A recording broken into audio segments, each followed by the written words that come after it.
So thanks to everybody who's joining us tonight. A lot of people on the phone in different places in Florida and here in Skokie and maybe in other places as well. Let me tell you what we're going to do tonight and what we will not have time to do tonight, just for want of time. I gave a session last Thursday. It was recorded. It's posted on YouTube. It runs about 90 minutes. In that session, I treated some basic topics. There are some follow-up questions, and I'll deal with those, but I did want to signal that we just won't have time tonight to rehash everything in that previous shiur. So that previous shiur, I talked about a few things in terms of resources, apps you can find online, obviously the magazines that you can find online as well. I've sent you out those links, and they're in our Or Torah Pesach 5780 online guide. You can find it there on Google Drive. I'm sending it out each time I send a Pesach email. It has like a line. You can look up the information sort of organized there as well. We talked about various appliances and how to kosher them. And I have a slew of questions that people have sent me, which I try to follow up on. We're going to watch a little video tonight together if I can figure out how to do the screen share properly. We talked about cleaning refrigerators, sinks, counters, cutting boards, mixers, blenders, food processors, dishwashers, ovens, microwave and conventional, microwave and convection as well. We talked about barbecues. We talked about stovetop grates, can openers, about vacuum cleaner bags, about garbage cans. And that's all we really had time for in that 90-minute span. So I'm not going to rehash those basics tonight. That's on a YouTube video. I went through every single thing systematically.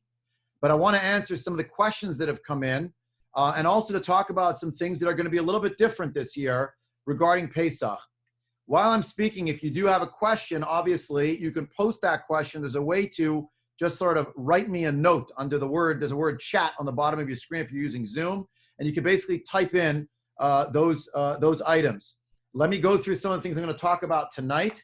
Tonight, we're going to talk about things that are different this year for Pesach, that we're doing a little bit differently. And of course, it's related inherently to the changing circumstances or the changed circumstances. Tonight's topics include Mechirat Chametz, the Tanit Bechorim, Biur Chametz, that's the destruction of Chametz, the issue of warming drawers. We're going to revisit something about steamers. A question came out about stovetop grates, and I want to go through a little tutorial of a how-to in terms of doing Hagalat Kelim. You know, they used to have the CRC Pesach fair every year. This year it's not happening. So many people are asking, how do I kosher my Kiddush cups or pots, or I've never made Pesach before. How am I going to do this? I want to reassure you at the outset, I said it the other time also, it's not rocket science, and you can do it. You can do it. You have enough time. You'll be able to do it in a stepwise manner. Each thing has its own way of being done, and I want to reassure you, there is a way forward here. There are other nuanced differences this year between other years that'll probably come up further along. These are sort of the basic topic headers, and I want to cycle through them. By way of introduction, I need to mention two things that are sort of on the docket for the evening or for the tonight, tomorrow, and for the week ahead. A few things. One, Yom Kippur Katan tomorrow. American poskim are not on board with the idea of fasting, even though in Israel they're saying there is a call for fasting. Repeat, not fasting for reasons I'll try to explain in an email, but not for now. But the tefillot, if one can recite part or all of them, that would be great. To join us 11:30 it's Eastern time, 10:30 our time, Chicago time, for everyone to say those chapters of Tehillim together at exactly the same time. We're trying to do whatever we can to appeal to the Ribono Shel Olam for a reprieve and for a Yeshua, for salvation from what we're enduring. I'm also going to signal now, it'll also be coming out in writing, but it is germane to Pesach, and I will say it here, which I've sent out already, but I'm going to have to say it again and again. It's very, very rare that the OU, the RCA, the Aguda, and the entire VOD of Lakewood are on exactly the same page about something. But they're on the same page about a couple of issues surrounding Pesach this year. One of them is to avoid any non-essential interactions, avoid in-store shopping, including also home-based businesses, barbershops, any of those things. If it's an essential purchase, one member of the family should go, not a group or a group of people. I am still working here in Chicago. It is not as easy a process as you would think to try to encourage the businesses that are purveyors of food to have limited hours for people who are older. I'm trying to marshal a group within our shul of college students who we can draw upon as this week turns to the next one. Hopefully we'll have it going by next week. I don't know if it'll work. I'm trying. For college students who have already been home and in quarantine for 14 days and who have no symptoms, to be delivery people, to go to the store, to shop for you in case the delivery falls apart. Right now, there's a lot of delivery and curbside pickup in a lot of these stores. I am urging you, you avail yourself of those services. It's an issue of hatzalat nefashot, and staying home means saving lives now. I know this all sounds insane. 2 weeks ago, these words coming out of my mouth, someone wrote to me, they're living in a bad science fiction movie. But this is how we're living now. Nothing I'm saying did I make up on my own. I'm talking to infectious disease doctors, and I'm taking my cues also from a joint statement. It's very rare. You have a joint statement of all these organizations on exactly the same page. The next one is a very hard one for many families, and I've had many difficult conversations. I'll continue having those conversations because I feel so strongly about it. And you'll say, what does it have to do with praying for Pesach? The answer is everything. Traveling to other cities this year is canceled. One may not travel. The declaration is very clear. It needs to be canceled. Certainly going to Florida, if you're not already in Florida, could spell disaster for many thousands of our brothers and sisters, and many thousands of human beings. It is just that, it's just that way. A person can be incubating this virus and not have a clue and not have any symptoms, and yet be passing it along to all sorts of people. I am urging you not to travel. Many of us are blessed to have children or grandchildren. One has to ask one's doctor if they're allowed to come into the house. If people have kids who are still presently in New York, probably some of you heard there was a presidential announcement in this regard. They should not be coming home for Pesach at this point. This is a bitter pill for many people to swallow, a very bitter pill, even more bitter for the people who are there. Sometimes they are now, where are they supposed to go for Pesach? We'll figure something out. I don't know exactly for each person. I can't answer the question now on this call, but it is imperative to realize that all the safeguards that we're trying to put in place here in Chicago will fall, God forbid, to pieces if we don't take this extremely seriously. I cannot underscore how seriously, and unfortunately, it's here and there, not many stories, but here and there, someone calls me, they're not ratting out their neighbors, but they're saying, Rabbi, I just saw a car drove down the street. It's filled with people. It seemed to be from the East Coast. They have an East Coast license plate, and they went to so-and-so's. They didn't say the name. They went to so-and-so's house. What are the rabbis doing about it? I'm not the policeman. I'm just urging you to consider very carefully the directive of Hatzalat Nefashot, and that when we speak about people who came back, the kids who came back already from college, I asked each family, keep your kids in the house 14 days, that they should be asymptomatic. Even so, they may still be carriers. I'm not a doctor. I'm not claiming that I know these things, but people who are 60 years of age and up, who have any pre-existing health condition, and anybody who's age 70 and up, even if you're in perfect picture of health, it is a sakanat nefashot for you to put your life at risk by being in the presence of someone who is younger, inside of 6 feet. It's just that black and white now. And things keep changing, obviously, but that's what we know now, and we have to take ourselves in hand. Let me get to some of these questions. I actually didn't get to all the topics I wanted to discuss. We'll probably get to it as we go. So let me talk about just some things that are different already, just in terms of the timeline. The selling of chametz is a big deal, and it's a very big deal because it's a real sale. And if you think it's a joke, then you can't sell your chametz. And one of the things that is necessary in order to shore it up is, as you know, those who know me through Or Torah, unless you live outside of the catchment area or you didn't know how it works, we're supposed to meet in person, and you sign an actual paper, we detail everything in your handwriting, we shake hands, and then we move on. That's not happening this year for safety reasons, for your safety, for my safety, everybody's safety. So we decided, it's not me, it was in consultation, close consultation with Rabbi Reese, our Av Beit Din, and other Rabbanim. It came up with a way to do it via the internet. The danger of doing it via the internet is people say, it's even more fake, or we'll do this every year. This is an exigent situation, and I want to underscore for this. I said this is a rerun for what I said in the last year, last Thursday, so I apologize if you were on that year, or if you listened to it already. The reality is that the halacha is not a black and white monolithic system. It's not always yes or no. There are many issues, and lahavdil, but maybe there are parallels to the world of medicine. You'll have sometimes say, well, you could do this, it's really not a good idea. You could do this, it's a great plan, but it's not really accepted.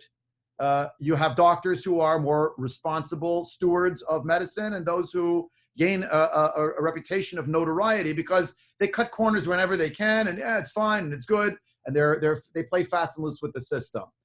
When it comes to doctors, so there's an AMA, and people who play too fast with the system, they get the boot. With the rabbinate, it doesn't work that way, obviously.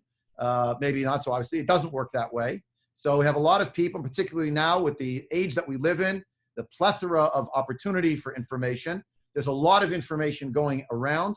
A lot of people now within the last few hours have sent me particular articles with, let's do this and let's do that. I want to signal to you that this is obviously a unique year and that there are many emergency levers that we have to pull. But at the same time, it does have to be done under a certain guidance. And here's where the mind of someone who has a breadth and a depth of understanding of Jewish tradition that I believe in most instances, unless for some reason I'll be cut off from them, God forbid, vastly outstrips mine in years of experience in the field, in their breadth and their depth of knowledge. And I need you to understand that because there are going to be different, let's say, practitioners who come up with different patentim, different shortcuts here and there, which I'm trying my utmost, even in this trying time, to show our community and for myself, my relationship with the Kadosh Baruch Hu, the halacha means a way of walking. It has to be doable and feasible. I believe here there's a way forward, but at the same time, not to think, so all bets are off. When all bets were off, Rahman al-Islam, during the Holocaust, this is not the Holocaust. We shouldn't draw any parallels, but I'm using this as an example. Rabbis were at the front of the line saying, you will eat chametz on Pesach. We sign papers. Eat the chametz on Pesach. You want to say, I'm sorry, Hashem, I can't eat matzah this year at the chametz? Then you'll do that. That's not this year. We're not close to that at all. The OU, the CRC, I've spoken to people at the top of both of those kashrut agencies. They are adamant. There's not one iota of shortage of food. No production line has stopped, no factory, no abattoir, slaughterhouse, nothing has stopped. Everything is working just as it always has. The difference is people are nervous, so they're buying, 80 containers of cream cheese, and it's 2 people in the house. That's called hoarding. And it's understandable on one level. Another level, unfortunately, it's egregious. It's just pure selfishness. So just to consider that our midot matter now as well in this regard. Now back to the point of why I brought all this up. Mechirat chametz this year will be done online. Rabbi Reese is going to get all of the pieces of information, all these spreadsheets that these forms are going into. He's still going to have to meet with someone. And it may be a bit of a time for him to find someone who's not Jewish, who's willing to meet with them. I have no doubt he will find, but it's not going to be so easy like it was in previous years. It'll happen. Here's another thing that's different this year and this year only. Many people in previous years, myself included, avoided selling chametz gamur. Chametz gamur means literally a bag of rolls or bagels or English muffins or cake. Lori and I, to draw down cereal that's made out of wheat. We draw it down, we get rid of it for Pesach. That's not something we sell. We sell other kinds of things. This year, I am going to be selling chametz gamur. I'm going to sell any bread that I have. I'm going to sell bagels. If I have one bagel left and it's a crumb, no. But if I have bags of bagels, I don't know what we have in the freezer. Bags of bagels, cereals, anything that you have, even if it's chametz gamur, this year, I believe, should be sold with the chametz. I have this on good authority from poskim who I trust, so I feel I'm on firm footing. Why do I say this? I think the last 2 weeks have shown us nobody knows what the future holds. And that means I know nevuah like no more or less than anybody else. But who knows what's going to be after Pesach? Hopefully it'll be better. We don't know. So this year, everyone should feel free to sell any chametz. However, that makes the sale itself and your feeling when you're typing it out all the more, it needs to be real. And I will say in the same breath that there is actually chatter on the wire. I'm in all these WhatsApp groups with different rabbanim. There's chatter on the wire. It will sound comical, but this year it is not comical. What happens if in town X, the non-Jew who buys all the chametz decides, I'd like to keep it. I'll pay for it, but I want to go to everybody's house and I literally want to take it for me because who knows if something falls apart with the food supply lines. And that is a real concern. So that I'm only saying that so you realize what we're up to in terms of what people are thinking about.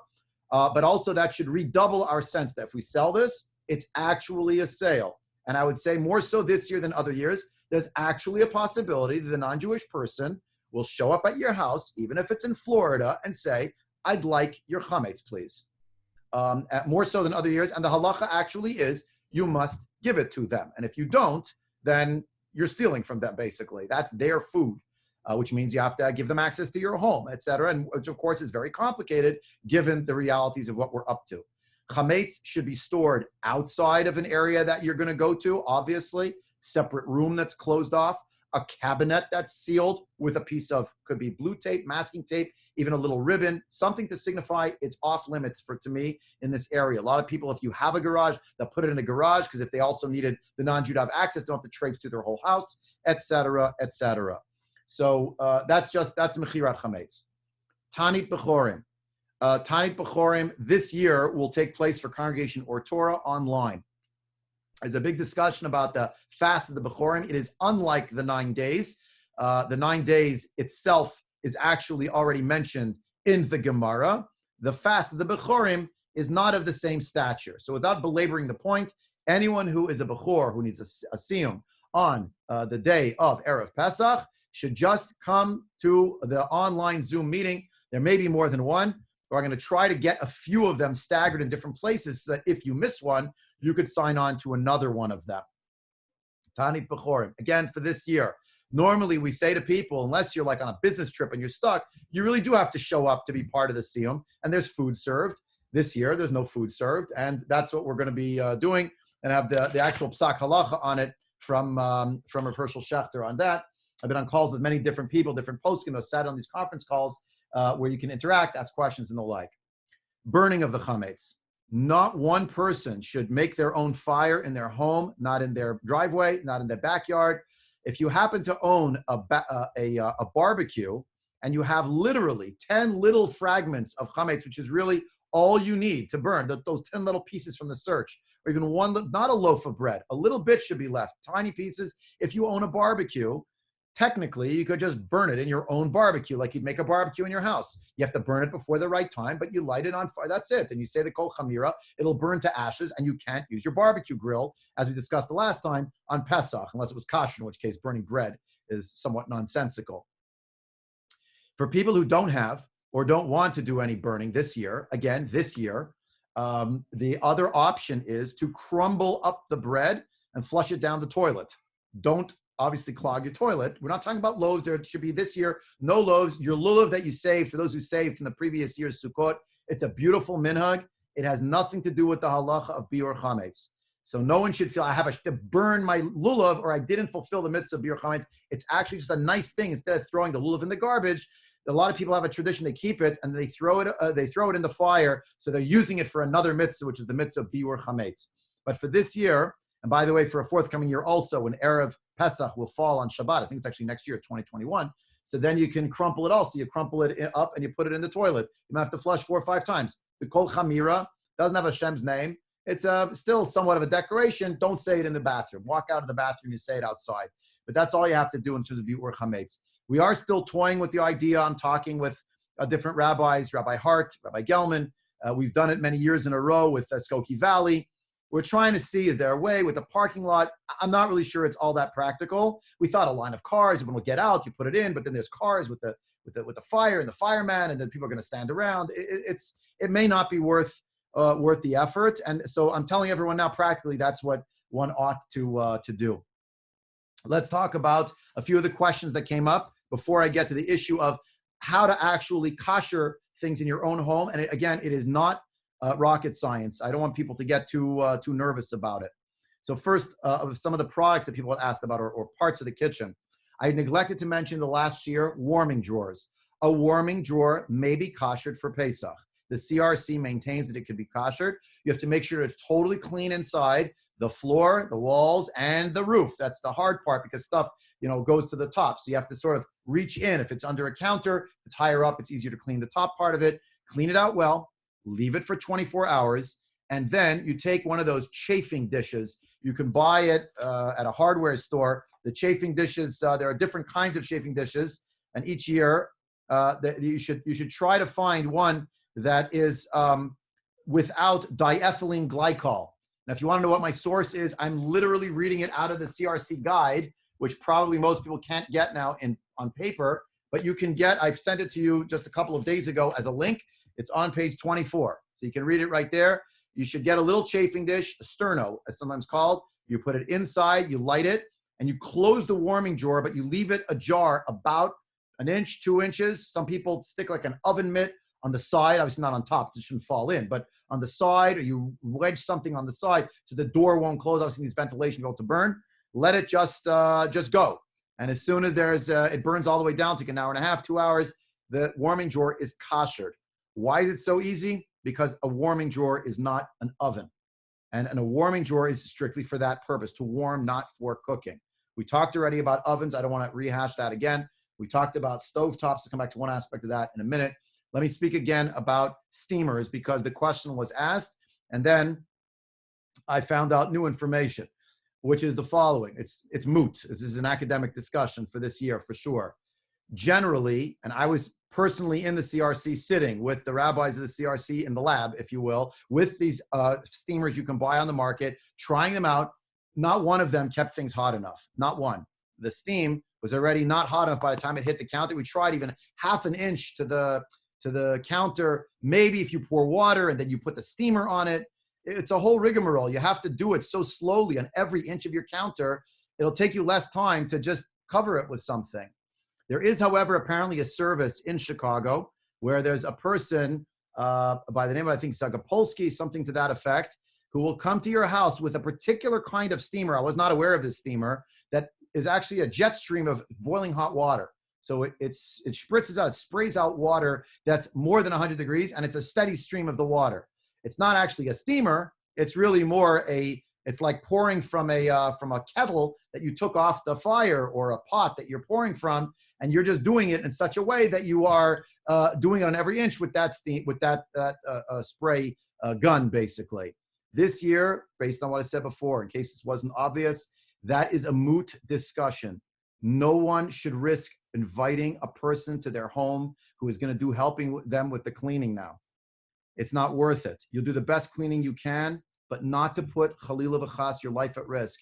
If the person cleaned in your house, they went to 10 other houses. And all it takes is them to be in one house with one person who was infected, and now they're helping everybody else, God forbid, to come down with the same terrible machla.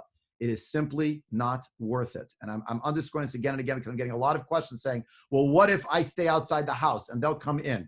Well, I'm not an epidemiologist. I have no knowledge whatsoever of infectious diseases. I'm talking to doctors, and they're not so sure. Does it adhere to surfaces? What kind of surfaces? How long the surfaces, etc. So please, please don't take a chance. It's just not worth it.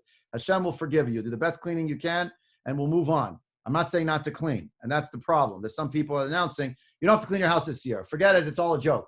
That's not Judaism. That's not the way of our forefathers. We're going to do the best we can. But let each person content themselves with the knowledge that Hashem sees what's going on. He's running the world. So we have now a magefa. It's a plague. We can't just take it lightly and pretend that it's business as usual. Let me mention something about stovetop grates, because that also was a question that came up. The stovetop grates that person might have, and you're going to see it now in the video with Rabbi Eisenbach from 2011. It's a great video, but I always wanted to watch a movie with many friends together. So we have 45 people on this call. We'll watch a little video together. If you're listening in, I'm going to send out the link after. You could hear what Rabbi Eisenbach is saying, and you'll understand in 3 minutes flat how to do Hagala, how to do immersion of bechers, of pots, of flatware, all kinds of silverware. And I have a few caveats that I'll throw in as well as we go. The stovetop grates business, if someone asked, well, I heard you could just turn it on and you don't have to put a pot down on top of the stovetop grate in order to kosh the stovetop grate. That is true if you leave the fire on for like a solid hour. I was saying you can do it in less time. You can do it in about 30 minutes. If you're doing it inside of 30 minutes, if you put a pot or a blech down on that burner, you're spreading the heat around quicker. So I've advised people, you don't need a full hour with the fire going. You could do a little less time. Put the kettle on, as long as it's a clean kettle that hasn't been used in 24 hours, or a pot whose diameter exceeds the diameter of the stovetop grates. You just put that down, turn it on, highest heat. Don't do all the burns at the same time. One at a time. You can get through koshering the different grates that are on the stovetop. Again, I covered it in the previous year, so I don't want to belabor the point. If anyone wants to ask a question, if you could type it in, that would be really great. Otherwise, I want to show you a video, or actually you could type it in now while I'm showing you this video. There's a video that is available on YouTube. It was made in 2011 by Rabbi Yaakov Eisenbach, who today is the head of all kashrut food services in Chicago for Chicago Rabbinical Council. He did a video. We're literally watching it together because I want to offer some commentary on it. I have no issue with this video. There's only one thing that he said about a sink aerator that I'm not sure I agree that you need to be as machmir as you are. So I'm going to cut to the video. And I just got a question now. If the grates have never been used and you put them on the stove just for Pesach, then you're set. There's no need to kasher stovetop grates that you only use for Pesach. I will tell you that a number of years ago, I think I told the story last week, after I absolutely ruined 11 years ago, I ruined a part of our kitchen by trying to be smart, and I was a little too smart for my own good. It happens. I ruined the part of the grates. So what we ended up doing for our stovetop, and maybe too late now, we just, for this year, but we ordered new grates. We keep the grates, and every year, literally, the koshering of the stovetop grates is my job. I pull off the grates. I put on the grates from the garage in a box that say Pesach on them. It may not be practical for you, so I want you to realize you can still kosher them. There's lots of time, and again, it's not rocket science. So back, one more question just came in. If the grates do cover the entire stovetop, and no pot will cover the entire grate, so you could leave the fire in for 1 hour. That's correct. That's what you would do. That's the other option. But again, you could also just take a pot, put it on, or a blech, put it on, heat it up, move it over, heat it up. But it might be just as simpler as put on the burners. I urge you not to put all the burners on at the same time, regardless, for safety reasons. So let me cut to the video. For those who are on video, you can watch this. If you're at home, you should be able to watch this video together with us just by going on to YouTube. The YouTube video is called How to Kosher a Kitchen. It has almost 38,000 views. So I'll play it. And again, with the exception of the one line where Rabbi Eisenbach says about the sink, that the aerator where the spigot is, he feels you have to replace it. It can't be koshered. I'm not sure that I agree with that chumrah per se, and I'll explain why after. Here's the video.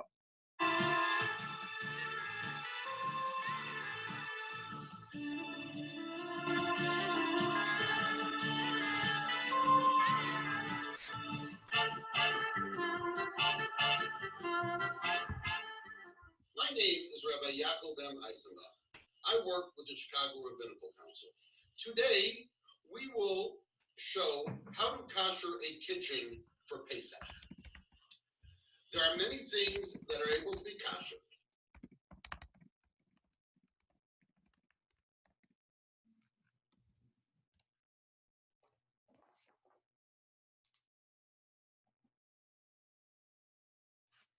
Before you do any koshering, as far as Hagalas Kalim, which is immersion of items into a boiling pot of water, all items that will be koshered must not be used for 24 hours and has to be completely clean. Even the pots that are using have to not be used for 24 hours. It does not have to be a Passover pot. It could be a dairy pot, a meat pot, or chametz pot. However, it cannot be used for 24 hours and has to be completely clean.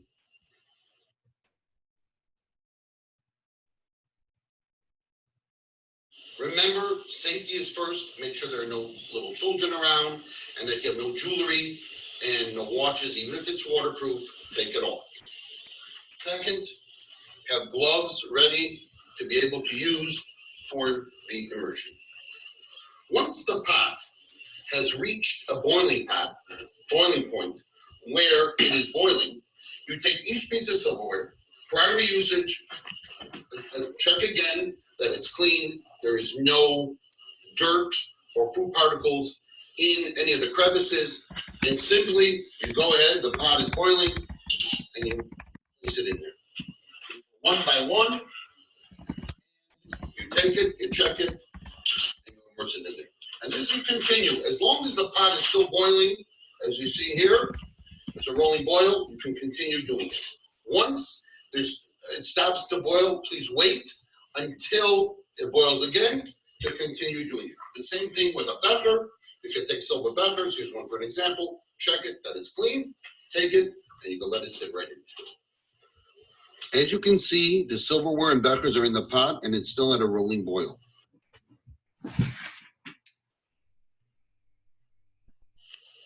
Now that the silverware and bechers have been in the hot water, we will now go ahead and finish the process of koshering by taking the pot of water over to the sink and putting cold water over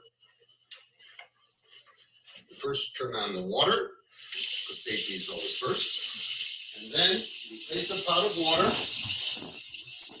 like this.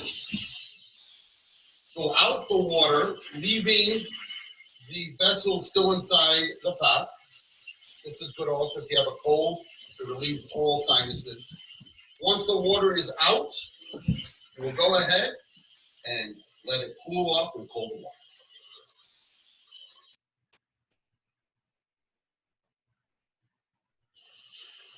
Now we'll discuss how to kosher a pot. Prior to koshering the pot, it has to be 100% clean and not used for 24 hours. Also, as you notice, this pot here has handles, which has screws in it.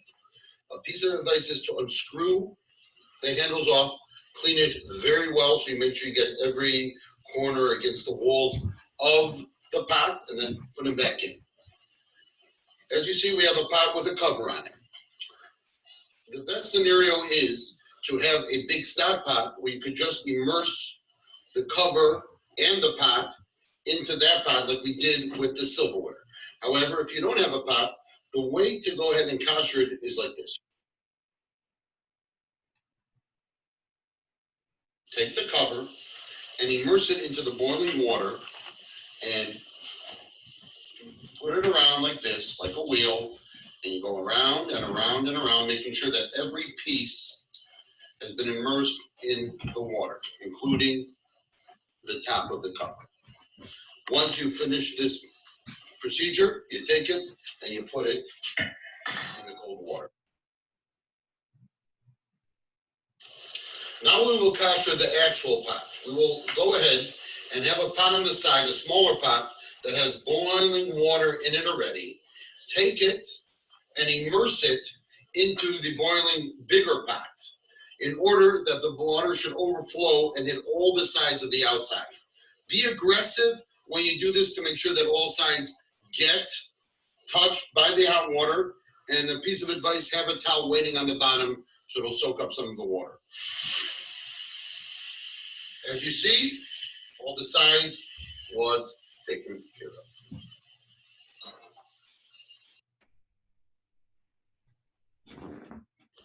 The next item we will kosher in the kitchen is the sink.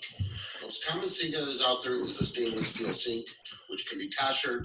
However, another common sink that's out there is porcelain, which cannot be koshered, where you have to put an insert in there for Pesach.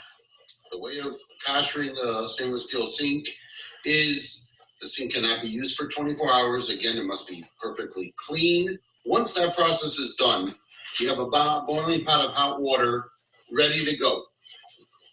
You go ahead, before you go to the sink, you make sure there's nothing in there. For example, the strainer, which has many little holes, must be taken out and replaced. The aerator, also due to the fact that it has many little holes in it, has to also be replaced. It cannot be kosher for Pesach. And again, the sink must be perfectly dry prior to the kosher. Once all that has been done, you go ahead and you take the hot water and take it, and you start, never place it down. Even if you don't have sufficient amount of water in one pot, you can go ahead and continue with the second pot. But the main issue is to make sure that it's a continuous flow and not to stop in the middle from that pot. You start from the bottom and then you work your way up, as you see here. You start from the bottom, and again, it's good for the sinuses here because it'll clean everything. Then you go, you get the sides of the sink, and you make sure that everything is hit, and have a towel down also. And if you want to wear goggles for it so you don't get steamed up, you can do it. As you see, one pot was not sufficient, so we will take a second pot. And we'll continue from where we left off. You go to the back. You get the side so everything gets hit. Get the handles. And the handles here. Then you go onto the top of the nozzle. Make sure you get that. And for this, you would just immerse it into here to make sure that it's all kosher. Once that process is done, your sink is ready for Pesach.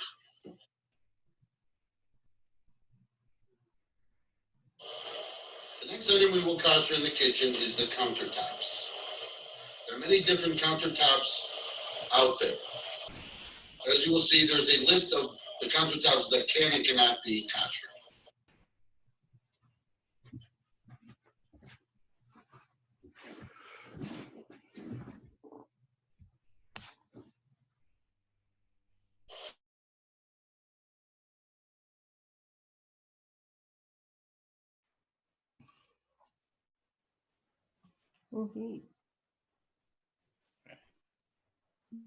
Any questions? I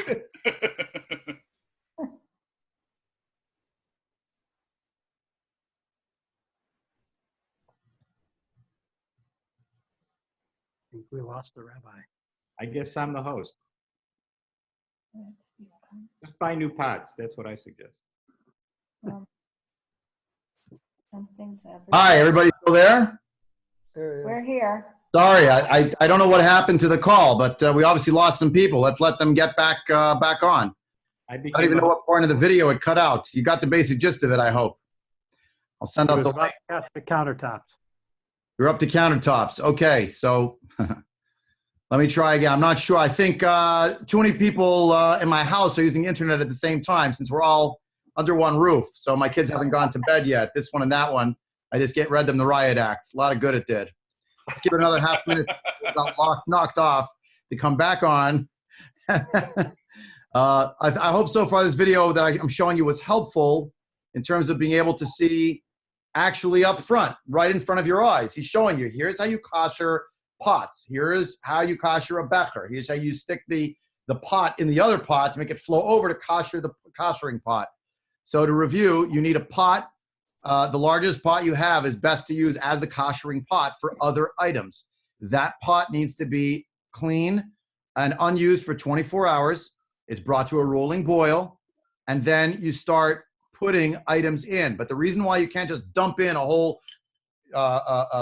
bin of cutlery is because it's cold and it'll drop the temperature below boiling. You don't want that to happen.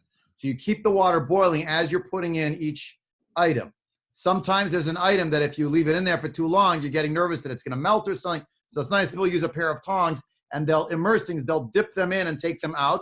That's also permissible, but it's not a dip for 2 seconds. It's a dip for whatever it is, 30 seconds, take it out, 15 seconds, take it out, something like that.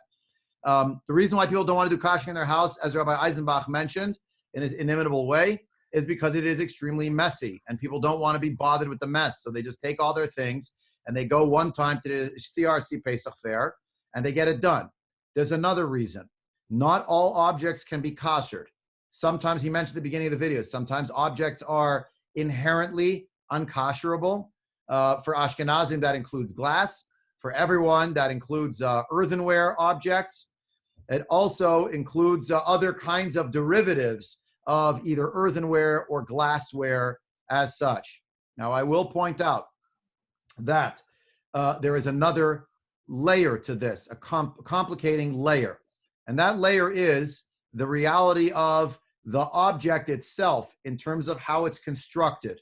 So if you have an object that is smooth, that's fine.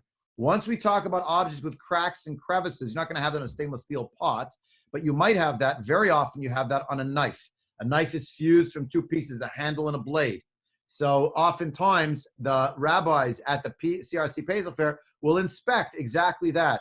Or they'll see a piece of silverware, cutlery, that is really a fusion of two pieces, where the two pieces have a seam between them. So that's sometimes a dicier prospect to be able to kosher. We talk about a becher for a kiddush cup. That's very easy to kosher. Silver cup, you washed it maybe with chametz, so it's chametz, that's true, but you can kosher it very easily.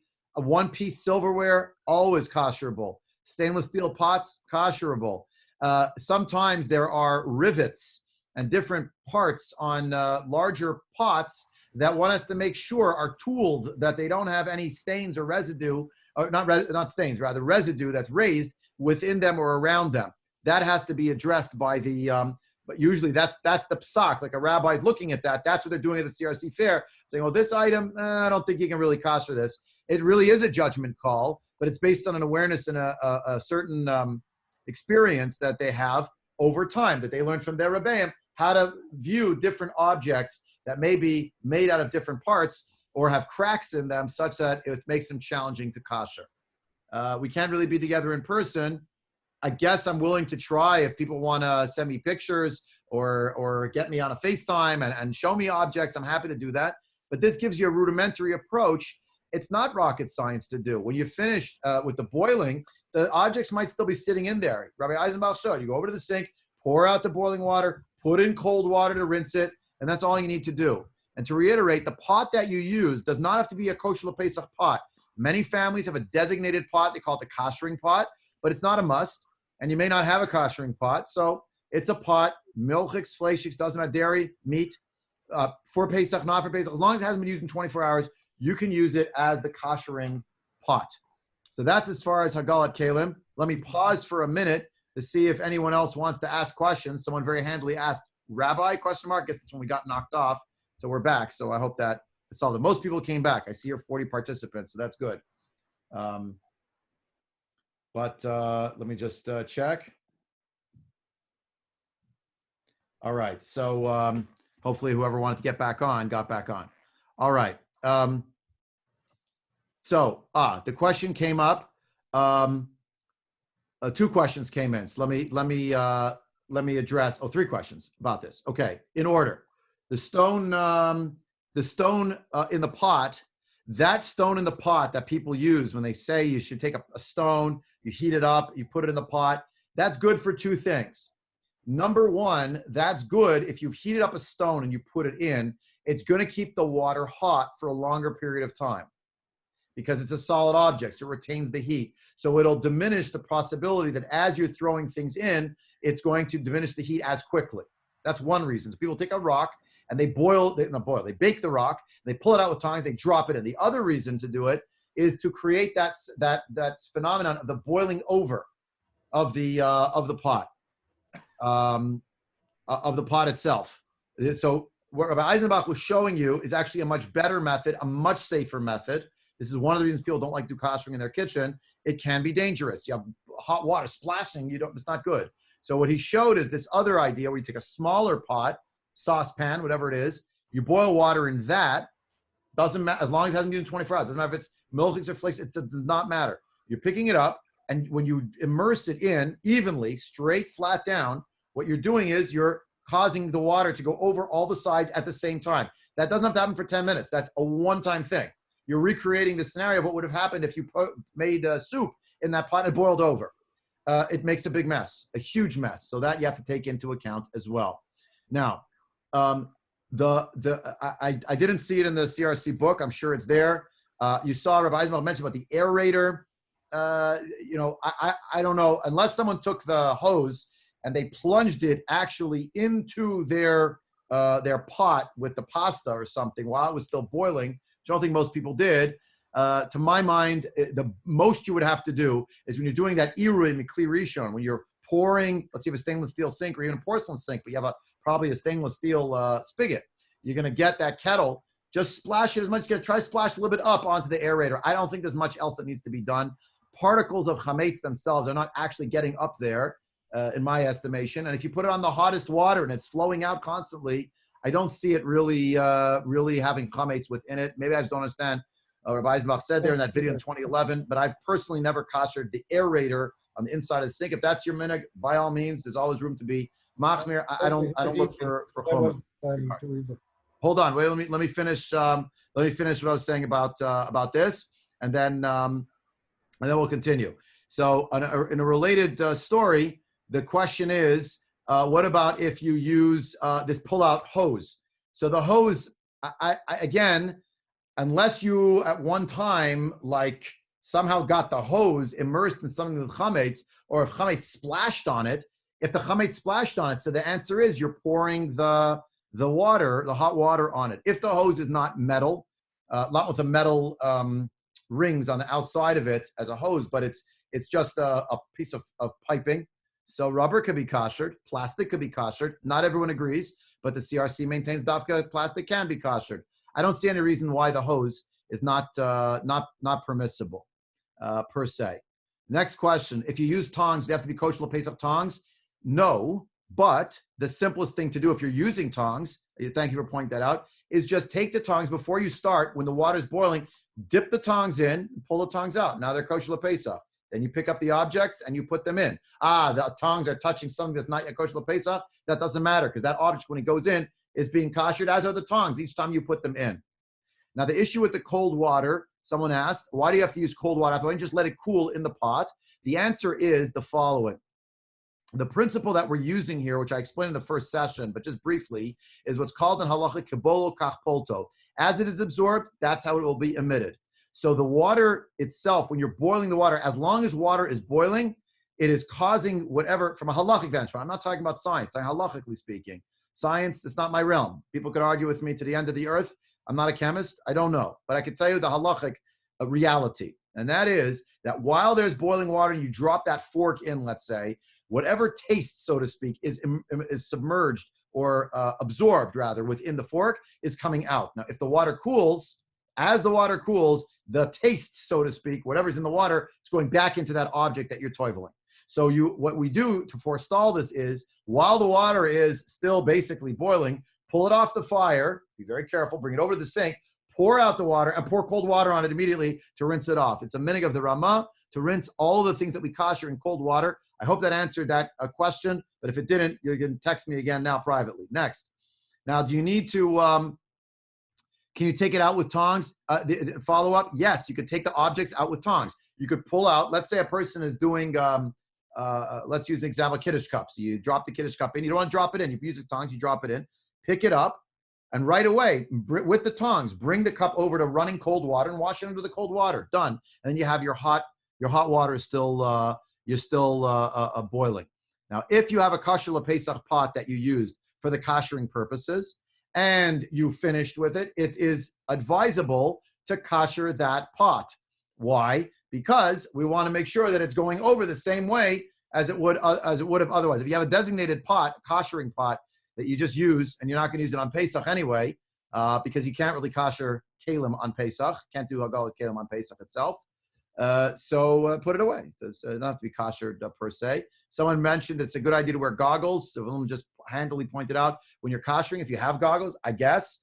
But again, that's why don't. The throwing in of the rock is a very, very nice idea, except when it splashes in a very unpredictable way, and it can be extremely dangerous. So I like Rabbi Eisenbach's presentation much better with the lowering of a pot into it. It'll have the same net effect, but it'll be much more serene and calm as it goes.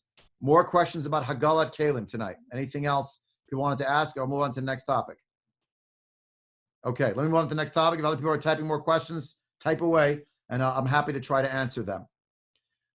This year, things are going to be a bit different when it comes to Sfirat HaOmer. What's going to be different is that it is right now apparently considered to be a sakana, a danger to go to the barber, to go to the hairdresser. It's a very close proximity activity. I'm pretty sure it's actually in the governor's directive. I'm 100% sure, but I know that the word I received several times is it's not a good time to go get a haircut. So, someone just wrote me there. Someone wrote they're closed. Well, I guess that obviates it. So, for those of us who will need a haircut by Pesach time and who will not get one for Pesach time, I was on a call with Herschel Schachter Shlita 2 days ago, in which he said that he feels that already if a person went a total of 8 weeks without a haircut, that would be considered what's called Shir Ge'ara. That's the period of time where a person would tell you look unkempt, and you'd be permitted to go get a haircut. Now, let's hope after Pesach, by then, things are calmed down. You cannot get a haircut on Pesach. Even on Chol HaMoed, you may not get a haircut really, but you wait till after Yontif to do so. To get a haircut on Chol HaMoed is a very specific scenario where someone was unable to before, but I don't want to get into all the ins and outs. A case could be made that you could, but I would say unless you hear otherwise, assume that if you can't get a haircut and didn't get a haircut before Pesach, there will be some kind of heter, again, based on a Hershel Schachter Shlita, based on his understanding of Sfirata Omer. I don't want to belabor the point now for want of time, but he explained it more in depth why this is the case for Sfira. Would not really be the case for the 9 days, but it is the case for Sfirata Omer, which we're in now. So we could go with that. Let me address one other issue because it's come up a lot in the last 2 hours, and it's really just dialing back to what I spoke about before. This is obviously an emergency year in many respects. A lot of things are in a category that's called Sha'at Hadchak Gadol. I mean, we're in a really trying situation, and we're going to try our utmost to make the halacha work. One of the realms where we're still here in Chicago, I've been in touch with Rabbi Reese within the last number of hours, in fact. We're still trying to work things out as regards to Vilat Kalim. If a person buys new pots, pans, and utensils, any utensil that will be used at a meal that is coming to the table, that will touch food, salt shakers, things of that nature, they really need to go into a Kalim mikvah, a ritual immersion in a Kalim mikvah. The problem is that unlike the mikvaot for women, where I've received, as of last night, 10:30, I was still on the phone with someone, getting another assurance that the Chicago Mikvah Association is taking every precaution. Number one, when it comes to women's mikvah, the CDC, till this moment, has not closed swimming pools. There is no indication that the water itself transmits any kind of virus. Aleph. Bet. The reality is that they do have guidelines for how to clean, and they're doing a thorough cleaning involving some kind of a bleach mix that they're using to clean all the surfaces. I'm advising the women in our community who have to go to the mikvah, ask me shilas, that they should prepare everything at home, go to the mikvah, take a shower. They will not have to reuse a room on the same night that anyone else used it. They'll immerse, and that's it. When they go home, they should take a quick shower just to play it safe, as they say. But that's all you need to do. This is all different from the Kalim mikvah. In the Kalim mikvah, that we don't have, you could say we should have, but we don't have a staff person who's cleaning it between people. There's a lot more traffic. And that traffic involves people of all ages and all backgrounds and all walks of life. And they're not preparing with taking a shower before they go. They're showing up. They're bringing kalim, these objects that they touched, that they handled. Did they wash the object before they put it in the mikvah? No, they took off the sticker and they put it in. So it's a lot harder to keep the cleanliness of it. Now, until now, I've been advising people, based on Rav Mordechai Willig, that the best idea is to go with gloves and to go in with a wipe, like with one of those Clorox wipes, something like that, to go in, to immerse your things, to ask someone to go with you, again, a little complicated because it's social distancing, who will prevent others from coming in the mikveh when you're in there. So it's one person at a time. Do the toiveling you need to do, and then rinse it off. Now, I will say what I'm working on now, which some of the kashrut agencies are already coming around for, but for various reasons I don't want to go into the mechanics of now. I prefer not to move without Rav Yonah Reis. He's our Av Beit Din. He's an extremely sensible person. I've found to be incredibly judicious in his role as the chief judge of the Beit Din of our city. And there are potentially, you might have heard from people in other cities, a few other options and solutions. One obvious one is Lake Michigan works as a mikveh for Tvilat Kalim. The trouble is, if you start advising people to go there, the water is freezing, it's cold and windy, it's potentially a sakana to have people, men and women, leaning over Lake Michigan and trying to immerse vessels where you actually have to get the whole thing wet. You're going to have stuff floating and people going in the water. It may not be a good idea. There may be some other options. I'm not going to explore them now on this call. I'm just going to reserve it for now and saying, if you're still jittery and skittish about going to the Tfilat Kalim mikveh for the immersion of vessels, hold off, and then after that, you can perhaps find that there's some other thing that we can do. Again, for this, I would say, unusual year, to put it mildly. One thing that's been going through the internet, and there are many things going through the internet. Many people are speaking in the name of many other people. I'm trying to hear it directly from people, and people, Dafka, who I trust. Look, there's something going on now that's been sent out within the last 2 hours. It's an article. It's sensational, and people are sending it around about can you do a Seder over Zoom? In other words, could you set it up so that it's going to be on your table? You're going to press the button. and someone else who may be in a Seder or by themselves or whatnot can join together with your Seder electronically on Pesach on the Leilei HaSeder. So there is something that was sent out by various rabbis. I'd like to suggest initially that first of all, on one side of the ledger, I have said, and I'll say again, everything is on the table. I mean, this is a really emergent situation. But when I say everything's on the table, there's a difference between everything's on the table and free for all. And we have to remain true to our tradition and our Masorah, our transmission of same through our poskim and our rabbanim. And it's not a good idea to just say, hey, well, there's a rabbi somewhere who says it, because pretty soon you'll see that there are rabbis who are permitting all sorts of strange things that are simply not warranted. And by my lights, are somewhat less than responsible. They're understandable because they're very nervous, but it's not necessarily so. So on this one about the Zoom Seder, I'd ask you to ask the question, do you know any of the rabbis who are even listed there? How many of those names do you recognize? Those names don't include poskim like Rav Asher Weiss. They don't include necessarily the Rabbanim Harashim of Israel. They don't include any Ashkenazic poskim. Two of the people who signed on that document have since recanted. I don't even know their names. They recanted because they realized, wait a minute, we're giving a psak for a Sephardi North African. It says at the beginning of the document, if you read it in the Hebrew, Moroccan and North African Jews have a particular approach to this and that with regard to electricity and halacha. So I would just urge you not to just take what you read in the newspaper at face value, and not even when you see these piskei halacha. I'm not making a declaration this way or that. There may, in fact, be exceptional situations this year where there are mental health situations that are in consultation with a mental health professional, where there's a real pachad, where there's a real danger, not just a real fear and an anxiety about that, but a real danger of isolation for this year, a 3-day Yom Tov. So that is something that has to be taken into account. In lieu of issuing a flat declaration one way or the other, I prefer that we reserve judgment and recognize that as the temperature of this has gone higher, you'll see that more and more people, I don't want to cast aspersions, I'm sure they're doing it in a sincere way, are chipping away at this and that, because saying, well, this year we can't do this, and this year we can't do that. So to the person who asked me very politely, why don't we eat kitniot? It's a question, and it's a legitimate question. And this question was asked of Herschel Schachter not 48 hours ago by rabbis. And he said, if there would be, God forbid, a famine, if there, God forbid, would be no food in your community, he said, I can't make a blanket statement. If in your community, not one person has enough food, or many people are literally without food on the shelf, and he said, I don't think it's an impossible possibility. He said, look, I'm the posik of the OU, and I can tell you from the inside, there is no risk to the food lines as far as we can tell at all.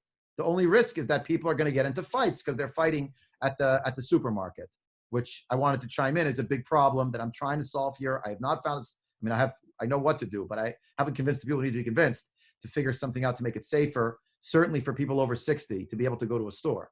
Still working on that one. But try to go early in the morning, there's fewer people. When we talk about kitniot, Rav Schachter himself said, yes, there would be a circumstance where kitniot would be permissible on Pesach. But I don't feel that we're up to that as a blanket statement. Kitniot are not permitted. It doesn't work that way. That's not how the halacha functions. Someone asked the question, it's going to sound comical to you, but it's not a comical question. The question was posed by one of the Rabbanim also on this same call. I'm rehashing the call, but it's instructive about what we're up to. Someone said, maybe we can get all the rabbis together in the world, and we'll make a declaration. Since we're in the month of Adar, we're going to push the month of Nisan off. We're going to make Adar Bet of a second Adar. And that would add a month. I would take the pressure off. We don't have to do Pesach now. So Rav Schachter said it's an excellent point. But of course, in his inimitable fashion, he's a brilliant mind, in his breadth and his depth. He said, whether you take the view of the Rambam, which is most of the Rishonim, or you take the view of the Ramban, which is the other half of the Rishonim, the truth is, unless Mashiach actually was here and there was a Sanhedrin at Golden Yerushalayim, it's actually halachically not possible to do this. It's just not possible. It doesn't work. It's not an option. But he said the fact that you're asking the question, I think it's very important, very instructive that's coming about, that people are wondering about this, and really to recognize that of course everything's on the table. Everyone should realize that Hatzalat Nefashot is the first line of business. More important than Pesach, more important than Chametz, more important than anything, to stay alive, to take care of oneself. So I hope this tonight was helpful. If people have other questions, I'm happy to try to engage them. And to sum up what I just said now about the Zoom Seder, the answer is I'd rather reserve judgment on that. I certainly don't want to make a blanket declaration.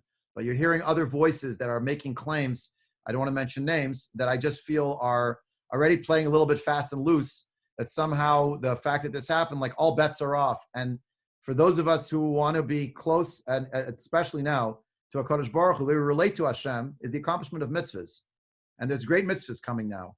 Every person who will clean their house is doing a great mitzvah of preparing for Pesach.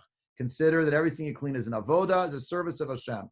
And I know that as many people cynically say, so I'll ask the rabbi to come to my house and clean if he thinks such a big mitzvah, but I can't come this year because of the health situation. So you understand, maybe another year. Someone asked about Erev Tafshilin. So there will be an Erev Tafshilin that will be made. Every person will make an Erev Tafshilin. I'll announce right before Pesach. So they'll have that information. Does anyone else have other questions that they want to ask? Type in or otherwise, so we can, otherwise I want to close the evening because it's already at 9 o'clock. We still wanted to hold it to about an hour.